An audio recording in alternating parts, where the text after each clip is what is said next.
नास په مجلس صدارت کې قدرمن ملک مجید کاکړ صاحب، محمود افغان صاحب، هارون بازائی صاحب، اجمل کاکړ، عبدالرحمن ملګری، رحمت خان، وحید خان او زموږ دلته د ضلع کوټې د شاوخوا مختلفو کمیټیانو ډېر ذمهواره ملګري او د پښتون آباد ولس دا ځوانانو، ستاسو د ټولو په اجازه عزیزانو ملګرو مجلسونه درته وکړل. ملک صاحب هم ډېر په تفصیل مجلس درته وکړي. په دنیا کې چې دا دنیا په وجود کې راغلی ده، دا دنیا کې ډېر مختلفه قومونه ژوند کوي او بیا هغه ټول ملکونه په خپلو نمو باندې ځان ته یو ملک هم لري. لکه دا چاینا دا یو قوم دی، بیا د چاینا په نامه باندې دی یو ملک هم ځان ته لري. جاپان یو قوم دی، بیا د جاپان په نامه باندې ځان ته هم یو ملک لري. دا تر چې دنیا څومره پسې راخلي، څومره ملکونه دي، دا ټول یو قومونه دي او بیا خپل په نمو باندې یو ملک ځان ته لري، خپل یو وجود لري. نو دغسې موږ پښتون افغان هم په حیثیت یو قوم یو په دا دنیا کې او ډېر ننګیالی، ډېر پیاوړی تاریخ لرو چې د 15,000 کالو څخه د پښتانه افغان تاریخ را روان دی. په دا دنیا کې موږ ژوند کوو. په دا 15,000 کاله تاریخ کې پښتانه ډېر مهذبه خلک اوسېدلي دي، ډېر درانه خلک ورسېدلي دي، ډېر د محبت، ډېر د مینې، ډېر د مهمان نوازۍ کام، ډېر زموږ تاریخ په دې باندې ډک پروت دی. خو عزیزانو کله چې فرنګی دا زموږ وطن ته راغلی دی، فرنګي دلته کله دا پوره بر صغیر ونیوی، هم د دې ورځې څخه دغه پښتون افغان دنیا ډېر په غلطو نمو باندې هم یادوي او دا د پښتانه کام وژنه هم روانه ده، د پښتانه کام دا جامه هم بدنامه سوې ده. بیا د دې دپاره د پښتانه کام دغه تیر 100 کاله یا 1.5 کاله تاریخ دا خپل کام د دغه غوبله څخه د رایستلو دپاره په قربانیانو باندې ډک دی چې د دې سرخیلیان باچا خان او خان شهید عبدالصمد خان اڅکزی دا د دې سرخیلان دي چې د خپل پښتون افغان کام د دغه دلدله څخه د رایستلو دپاره ډېرې هلې ځلې کړي دي، ډېر جیلونه یې کاټ کړي دي، ډېرې قربانیانې دي. همدغه سلسله روانه ده تر دغه نن ورځې پورې. عزیزانو بیا دلته داسې یو جبر چې دلته فرنګي سامراج او د دنیا زورور له موږ سره وکړي چې موږ دغه پښتون افغان یې پر مابین سره دوه ځا کړو چې دا د ډیورین ناروا کرښه موږ ورته وایو. دغه پښتون افغان پر مابین سره دوه ځایه کوي، چونکې دغه ظالمانو ته دا ور معلومه وله چې دا کام کله سره متحده سي، پر یوه ځای باندې وي، نو د دې مقابله هیڅ هم د دنیا یو قوت نسي کولی. د دې کام تاریخ دې تور معلومو، د دې کام ننګیالانو دلته دغه چنګیز ته، دا لاکو خان ته، دلته رنجیت سنګ ته، دلته دا فرنګي ته، دلته دا عربو ته موږ په وارو وارو شکستونه ورکړي دي، خپل د ملت جنډه موږ جګه ساتلې ده. نو دا خلکو ته هغه زموږ تاریخ ور معلومو، ځکه یې دا فیصله وکړله چې ډیوایډ اینډ رول، مطلب دا خلک سره تقسیم که بیا د دې طاقت نیمه کولی شي. نو موږ پښتون افغان پر مابین سره دوه ځایه کړو. بیا پر دې باندې هم قراره نه کښېنستل دا موږ په دې سیمه کې چې کوم پښتانه یو، دا یې بیا دلته نور مزید 4 ټوکړې کړلو چې دلته دغه پښتنو دی دلته د بلوچستان په نامه باندې نوم ورکړی دی، هلته د خیبر پښتونخوا تر پرونو پورې د سرحد نومو، بیا فاټا وزیرستان دا یې بېله ساتلې وه، بیا زموږ 2 غټې ضلعې چې اټک م یا والي دا یې په پنجاب کې له موږ سره ساته کړي ول، بیا یې زموږ دغه نیمی وجود پر 4 مزیدو ټکړو سره را تقسیم کړي. بیا د دې علاوه عزیزانو په دې باندې هم نسول قرار کښېنستل، بیا دلته زموږ دا پښتانه باندې د فرقو په لحاظ ډېر سره تقسیم سول. زموږ ډېره غټه ډله نیم په تبلیغ کې لګیا دي، نیم په مذهبي جنونیت کې لګیا دي، نیم د اسلام په نامه لګیا دي، نیم د کاموالۍ په نامه باندې لګیا دي. بیا موږ په فرقو کې ډېر سره تقسیم سو. نو عزیزانو اوس موږ دلته تاسو دا پوښتنه کوو چې یو کس ته راواخه یو وجود، هغه پر مابینځ باندې 8 ټوکړې که، د ده به څه شي طاقت پاته سي، د ده به څه شي عقل پاته سي، څه شعور به پاته سي، په دې کې به څه پاته سي. موږ به حیثیت پښتون افغان کام دلته پر 8 ټوکړو باندې سره تقسیم یو. زموږ بدن پر 8 ټوکړو باندې دا خلکو را کاټ کړی دی. خو بیا هم موږ دغه خپل ننګیالي کام ته آفرین وایو چې بیا هم موږ ډېر پیاوړي خلک یو، ډېر ننګیالی کام یو دا پښتون افغان چې بیا هم په دغه حالاتو کې موږ خپل د افغانیت جنډه جګه ساتلې ده، موږ خپل د پښتونولۍ جنډه جګه ساتلې ده. موږ اوس هم دلته د دنیا یو زورور په خپل وطن کې نه تسلیموو. نن بېشکه موږ دلته د غلامانو ژوند کوو. دا ریاست دا پنجابي سامراج دلته زورور دی، د ده سره ټکنالوژي ده، دا ټول فوج د ده سره دی، دا ټول بجټ د ده په استعمال کې دی، دا میډیا د ده په استعمال کې ده، دلته عدالتونه ټول د ده د حکم تابع دي، دا ټول نظام یې نیولی دی. خو د هغه باوجوده ستا د کام دغه بچانو موږ سر نه دی ورټیټ کړی، موږ ګولۍ خوړلې دي، موږ قبرو ته تللي یو، موږ په جیلونه کاټ کړي دي، پر موږ باندې په زراو یې فایرونه سته، لیکن خپل د خبرې یو انچ هم پر شا نه یې تللي او نه به پر شا ولاړ شو. په دغسې حالاتو کې عزیزانو چې دا ریاست دا خو د ده تاریخي ظلمونه ول، بیا چې د ده دا موجوده ظلمونه چې دا ریاست دلته په وزیرستان کې د اپریشن په نامه باندې کم ظلم کړی دی، موږ دلته ټولو خلکو ته دا وایو چې تاسو د ټولې دنیا تاریخ راواخئ. دغه چنګیز خان دی وایي دا د دنیا تر ټولو ظالمترین انسان دی، د دې مکمله تاریخ راواخئ. هیڅوک هم دومره ظلم نسي ثابتولی لکه دغه ریاست چې په وزیرستان کې د دغه پښتنو سره کړی دی. دلته کورونه ښې ورته با کړل، 1200 زموږ قامي مشران چې د جرګو مشران ول دا یې را قتل کړل، ټول مارکیټونه یې را بلډوز کړل، دا ماشومان یې په قتل ورسول، زنان یې په قتل ورسولې، تقریبا 80 زره انسانان یې په قتل ورسول. خو عزیزانو په دې باندې بیا هم نسول خاموشه، بیا یې زموږ ننګ افغاني هغه زموږ د پښتون کم ننګ چې دی دغه ته لاس راواچوئ. زموږ د زنانو بې عزتیانې شروع کړلې، زموږ د خوندو د مندو بې عزتیانې شروع کړلې. تاسو ټول ولد خلک یاست، دلته به ویډیو ګورئ چې دا د خیسور کومه واقعه وسوله، هغه آیات او کوچنی هلکولو د دې کور ته پوجانو راوښتل، بیا هغه سړي مخ ته دغه نسو کولی. دلته د ملاله چې کوم وله دغه ته ور واوښتل چې بیا هغې خپل د افغاني ننګ د بچاوېدلو دپاره پر یو فوجي باندې ټکان وکړل، خپل عزت یې بچاو کړي، د ده سر یې ور قتل کړي. دلته دغه لوبې له موږ سره شروع سولې عزیزانو. نو دغه لوبې چې شروع سولې دا د برداشت وړ نه ولې. په داسې حالاتو کې د منظور پښتون رقم یو ځوان راپورته سولو چې هغه دا ریاست ته وویل که مو وژنې، که مو پانسۍ کوې، که مقدمې را باندې تړې، زه د کام دا ظلم نسم برداشتولی. یو لښکر یې د 22 کسانو سره د ډېر اسماعیل خانه سره د اسلام آباد په لور روان سولو چې هلته به زه درنه ورکومه، دغه ظلم نسم برداشتولی. بیا عزیزانو چونکې الله پاک دا قول کړی دی چې زه د ظالم او د مظلوم په مقابله کې زه د مظلوم ملګری یم، د حق ملګری یم. منظور پښتون او د ده ملګري پر حق باندې ول، دوی چې تر اسلام آباد ته رسېدل په زراو لکاو پښتانه د دوی شاته روان سول، د دوی پر آواز باندې لبیک ووایي په اسلام آباد کې درنه ورکړه. بیا عزیزانو تاسو ټول خبر یاست په اسلام آباد کې دغه ریاست، دغه آرمي چیف، دا موجوده وزیر اعظم، دا تیر وزیر اعظم، د دې میډیا چینلانو، دا د پاکستان ټول سیاسي ګوندونو، دا ټول د پښتون تحفظ مومنټ مطالبات یې ومنلې چې دا خلک پر حق دي، دا د دوی ټولې مطالبات پر حق دي. زموږ درنه ختمه سوله، موږ دوی ته د 1 میاشتې ټیم ورکوي چې زما ټولې مطالبات په عین کې دنونه دي، پر حق دي، ته پر دې باندې کار شروع کړه. نه موږ د سیاست شوقیان یو، نه موږ د پارټۍ جوړولو شوقیان یو، نه موږ د ووټو دپاره راوتلي یو، نه موږ ستا د پارلمان شوقیان یو. زموږ کام ته راپېښه ده، زموږ دا مطالبې حل کړه، موږ بیرته خپلو کورو ته ځو. خو موږ چې د کورو په خوا را روان سولو، دا منافق ریاست چې دلته 83 کاله څخه کم منافقت کوي، د یو وار بیا هغه منافقت وکړي. زموږ مطالبې خو یې راحل نه کړلې، د شا د خوا یې دا پیغام په موږ پسې راواستوی چې دا غداران دي، دا د اسلام آباد درنه د راو د انډیس په پیسو باندې ناسته وه، دا د ملک غداران دي، دا د ملک ماتوي، دا ایجنټان دي. نو عزیزانو بیا دا فیصله موږ پر کام باندې پرېښوله چې ای کامه تاسو فیصله وکئ. وژلی یم، بې عزته کړی یم، بې کوره کړی یم، زما په قتل باندې د ده لاسونه سره دي، زما په وینو د ده لاسونه سره دي، د ده خوله په سره ده، خو د هغه باوجوده چې زه فریاد وکړم د فریاد حق هم نه راکوي، وایي ته غدار یې. بیا دا پښتون تحفظ مومنټ پر خپل کام باندې راسم سولو چې ستا عدالت ماته انصاف نه راکوي، ستا دا آرمي چیف، ستا دا وزیر اعظم، ستا دا پارلیمنټ، ستا یوه اداره ماته انصاف نه راکوي بلکې نور زما وژنه کوي. نو موږ پر خپل کام باندې راسم سولو او دا ننګیالي کام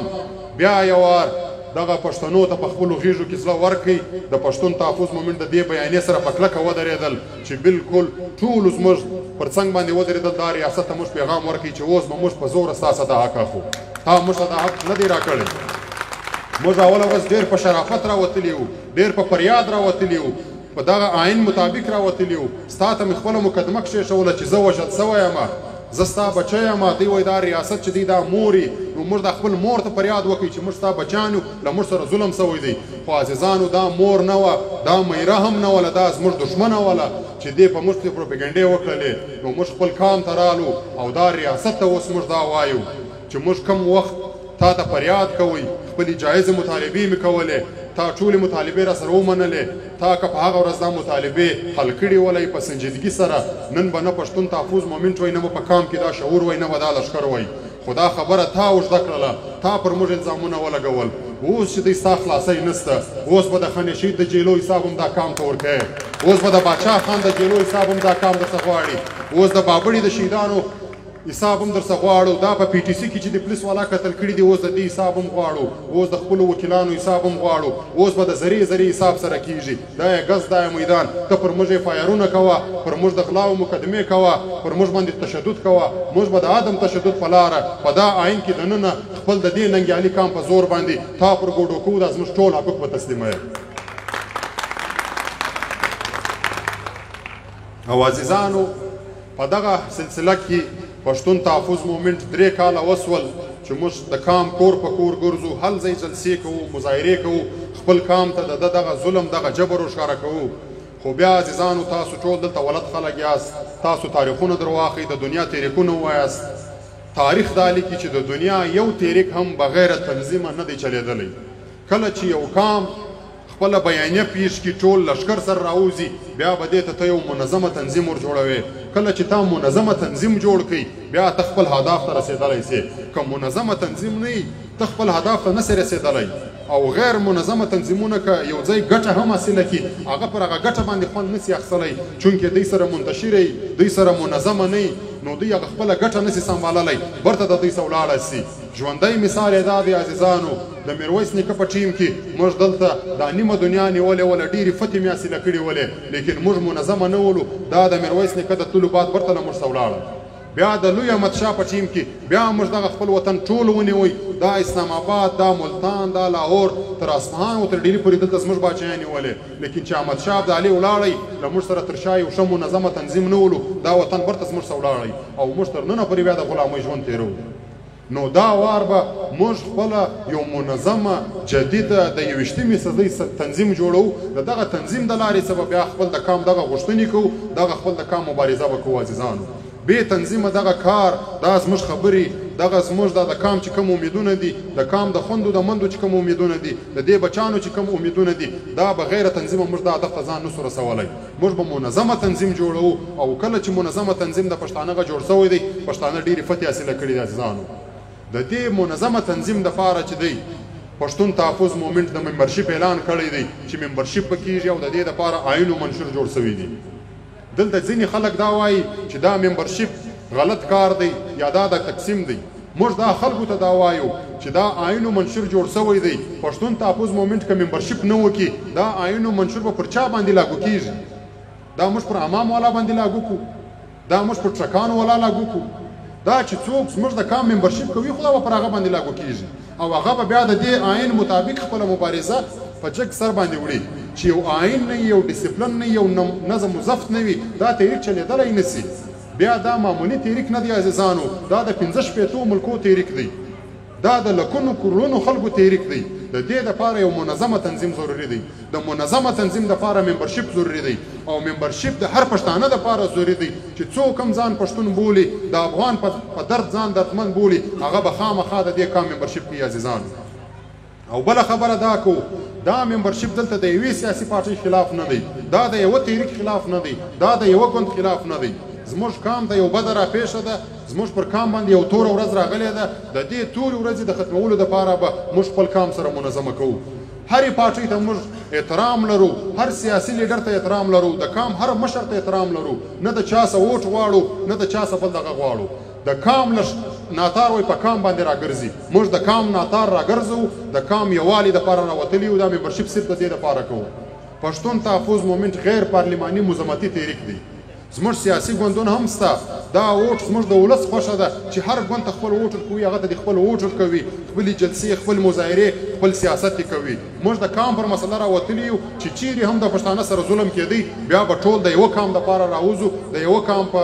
صفت باندې به خپل اواز پورته کوو ځانو دا ممبرشپ صرف د دې دپاره موږ کوو چې خپل کام سره منظمه کوو او بله خبره دا کوو عزیزانو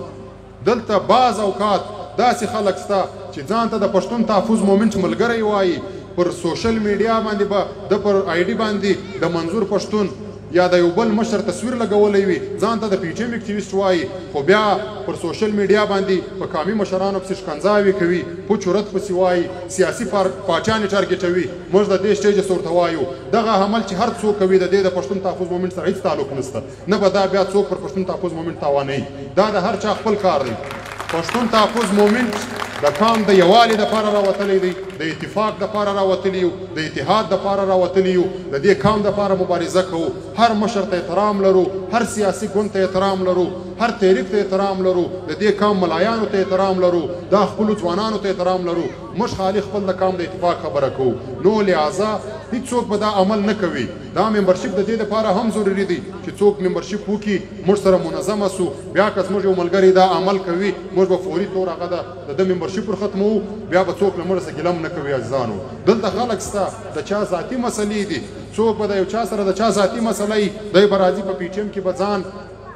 اکټیو کوي او بیا به د پی ټي ایم د سټیجه څخه خپل ذاتي مفاد حاصلوي په ذاتي طور به یو څوک ټارګېټوي دا ذاتیات نشته عزیزانو د پی ټي ایم سټیج به د پی ټي ایم د بیانیې دپاره استعمالیږي چې کومه د پی ټي ایم بیانیه ده کومه د تحریک بیانیه ده د دې سټیجه څخه به صرف هغه بیانیه خپره کېږي هېڅوک به خپل ذاتیات نه پروایي دلته ډېر خلک شته د چا سره ذاتي مسله وي بیا زموږ د سټیجه څخه هغه خلک دي ذاتي طور ټارګېټوي نو موږ په دې خاطر هم دا کام سره منظمه کوو دا تحریک سره منظمه کوو چې په ډېره منظمه طریقه سره بیا د کام بیانیه پر مخ باندې ویسو او دا چې زموږ کومې خوندې مندې موږ ته امیدونه لري موږ ته سترګې دي هغه امیدونه بیا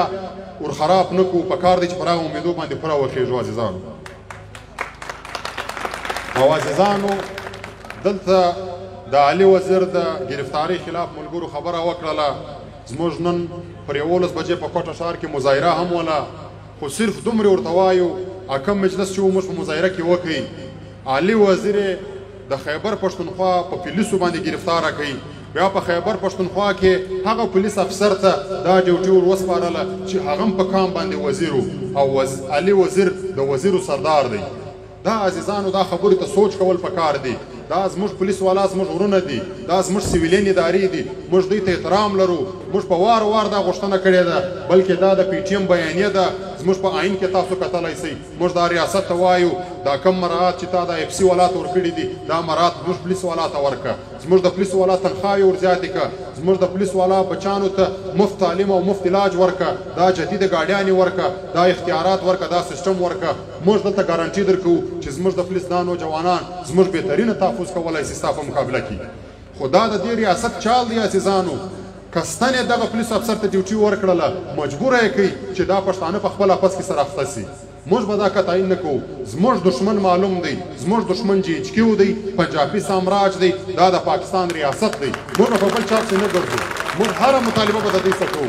دا د دوی چال دی زموږ پولیس والا ته موږ احترام لرو خپل لیویزو ته احترام لرو خپل سیویلین ادارو ته احترام لرو دا زموږ سر و سترګې دي لیکن دا ټول کارونه دي دغه زموږ خلک پریشر کې بیا دا کارونه پکوي موږ خپل دشمن پېژندلی دی ترابه د پښتون کام کې شعور راغلی دی پښتون کام اوس ډېر عقل لري ډېر شعور لري سترګې خلاصې شوي دي خپل دشمن یې پېژندلی دی ستا په دا پروپاګنډو پسې موږ نه ځو عزیزانو او بیا دغه ورته وایو خپل پولیس والا ته صرف دومره درخواست کوو چې تاسو هم دا د سیند واقعه ولا د سیند د پولیسو کارنامه تاسو ولیدله چې کله دغه رینجرز هلته کیپټن صفدر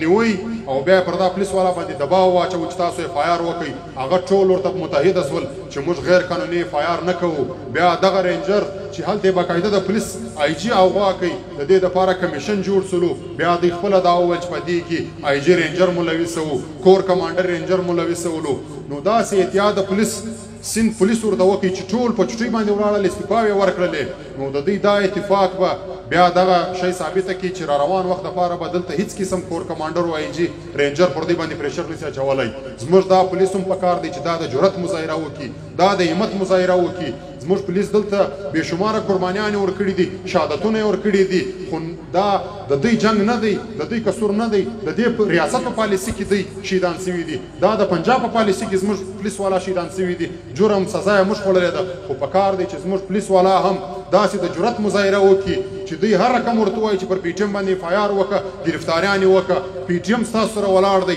مخامخ انکار ورته وکړي چې موږ غیر قانوني دا کار نه کوو. بیا یې وګورئ عزیزانو چې دلته امن څنګه نه راځي. نو د علي وزیر د دې ناروا ګرفتارۍ غندنه کوو، فوري طور د دې سټیج څخه مطالبه کوو چې دا دې خوشي کړل سي په باعزته طریقه سره، که نه ورځ په ورځ به د پی ټي ایم لای عمل ډېر سختېږي او آخري به هغه ځای ته سر رسو چې دا ټول ملک به درته جامه. بیا ولاکه یا فوجي افسر را سره ووځي یا وزیر اعلی راووتی یا د وزیر اعظم راووتی. او بل عزیزانو دلته اوس ملګرو حال راکړئ چې پر بلینیک سیسټم باندې دلته یو واقعه سوې ده، نور نه یو په خبر، خو هلته یو کس یې ویشتلی دی. د دې غندنه کوو، هیڅ چاته دا حق نه ورکوو چې څوک بغیر تحقیقاته بغیر یو جرمه دلته پر یو عام شهري باندې چکان وکړي او دی شهید کړي. پکار دا دی چې عدالت ته پیش کړي، هلته چې بیا د کوم جرم کړی دی هغه جرم پر ثابته کړي، بیا د عدالت د آئین د لارې ته سزا ورکړي. د دې عمل غندنه کوو. او دلته وخت هم ډېر کم دی عزیزانو ملګرو، تفصیلا مجلسونه درته وکړل، مجلسونه به بیا هم سره کوو. دا د پښتون آباد غونډې ته چې رالو او دلته دا ځوانانو کم محنت کم همت چې مو وکتی، تاسو یقین وکړئ ډېر د زړه څخه خوشحاله سولو او هغه حوصله راغله چې انشاءالله اوس دا کام تر ابده څوک نسي غلام کولی. چونکې چې د دا کشرانو ځوانانو همت موږ وکتی، د دوی جذبه مو وکړه، د دوی دا سټیج دا ټیلنټ چې موږ وکتی چې دوی د دا سټیج څخه کمه د کام بیانیه څنګه پېښوی سي. نو عزیزانو دا مبارکي درکوو چې انشاءالله زموږ کام تر ابده راویښ سوی دی. چا چې زموږ کام خطا ایستی په مختلفو نامو باندې د هغو دا خوبونه به اوس تر ابده نه پوره کېږي چې د کام دا ځوانان هم راپورته سول، خپل د کام مقدمه یې په دومره بهترین انداز دومره محنت یې وکړي. انشاءالله په دې باندې موږ اوس لمن سولو. او دغه ځوانان پکار دی په هر علاقو کې شته چې د هرې علاقې ځوانان تاسو کرکټ کوئ، فوټبالونه کوئ، دا ډېره ښه خبره ده، د صحت دپاره د ټایم پاس دپاره هغه هم کوئ، خو د دې سره سره دا کام هم پر موږ باندې حقوق لري، دا کام هم پر موږ باندې فرض دی را باندې چې د دې کام نمایندګي به کوو، د دې کام دپاره به راوځو. ولې چې په دا کام غلام وي، په دا وطن کې امن نه وي، دلته فساد وي، دلته دماکي وي، نو بیا به تاسو هم کرکټ نسئ کوئ، فوټبالونه به نسئ کوئ، دلته به کاروبار نه وي. دا ټولو کاروباري حضراتو ته وایو، دغه زموږ دیني علماو ته وایو چې تر څو پورې امن نه راغلی یو سړی هم دلته د خوشحالي ژوند نسو تېرولی. نو د امن راوصلو دپاره به د کام هر بچی چې د هرې طبقې سره تعلق لري هغه به ټول د کام پر ننګ سره دلیږو. عزیزانو دلته د پښتون آباد دا یو څه ځوانان دا به ناانصافي وي چې د دوی نومونه وانخو، دوی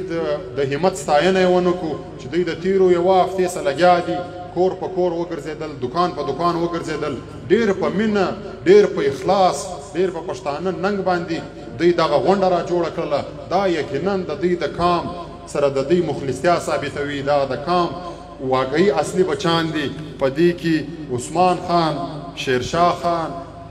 نورالله خان چې ډېر زیات همت یې کړی دی، آفرین ورته وایو، جبار، یوسف، ولی خان، عزت، بسم الله، عبدالرحمن، حامد، رحمت، آغا محمد، طیب، جمشید، مطیع الله، میوند،